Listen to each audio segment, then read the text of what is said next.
Brittlestar, where are you? We need you on set right now. Brittlestar. Coming.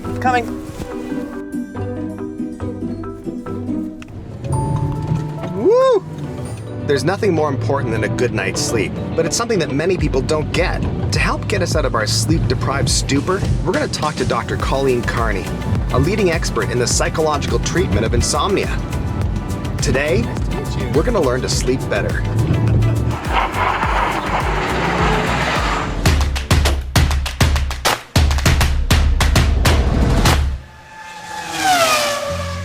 The Audi R8, with a 5.2-liter V8 that kicks out 610 horsepower and a top speed of 205 miles per hour. It'd be impossible to fall asleep behind the wheel of this thing. And with an aerodynamic design that made it an instant classic, it'll make you think you're in a waking dream every time you drive to work. So tell me what it is you do. I'm a professor, so I teach, and I train people in how to do a kind of therapy called cognitive behavior therapy. What is that? That is a way of treating problems without medication. Okay. I like to treat people with sleep disorders like insomnia. It's about 30% of the population at any point, which is a lot. They're losing time with work, and it's actually an independent predictor of suicide. So it's like a really big deal, yeah. So what's the ideal sleep from people? We're made to think that it's the number of hours that we get. It really isn't. Yeah. It really is about a quality sleep, right? So, and you want to wake up feeling pretty much restored. And for most people, that's going to be somewhere between 6 and 9 hours.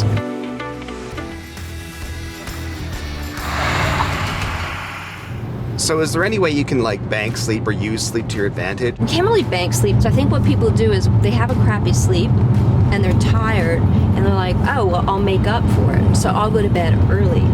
Well, if you go to bed early, that means you're less active in the 24-hour period. It actually sends a message to produce less deep sleep.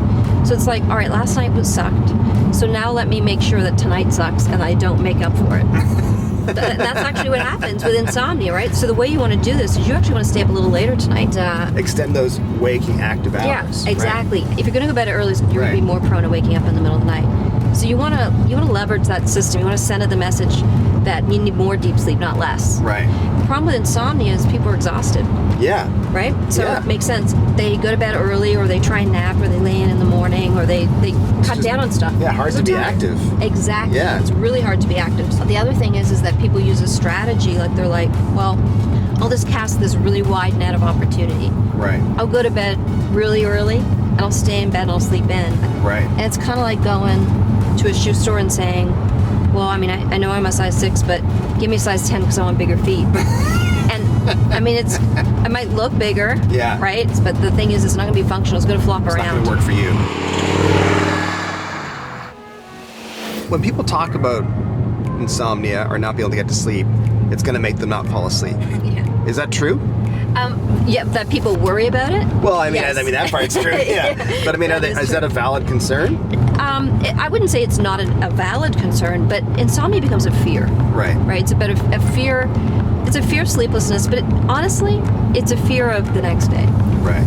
So what's going to happen to me tomorrow? And so people have developed all these they look like superstitions, like let's not talk about the sleep. Yeah. We don't want the sleep to hear because then it's going to throw everything off. Right. Insomnia is a disorder of sleep preoccupation and anxiety, and it's understandable because most people have this problem chronically for even 10 years before they actually get treatment. Right. Right.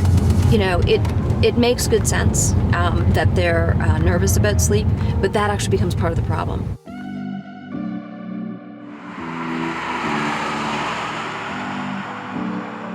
What about alarm clocks?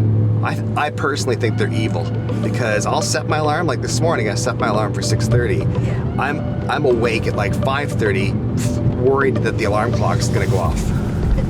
You know, one thing you could do is, you know that there's alarm clocks that have light in them that will do a gradual transition. Okay, yeah. And it won't be until pretty close to when the alarm is going to go off that you get a pre-alarm, which is kind of this weird ambient kind of thing. And this is going to be much gentler for you. Right. So if you're concerned about this, I mean, some people need the whole scaring awake, in order to really get them awake. But for people they're just going to wake up a little bit earlier, you might want to consider a transitional kind of alarm clock.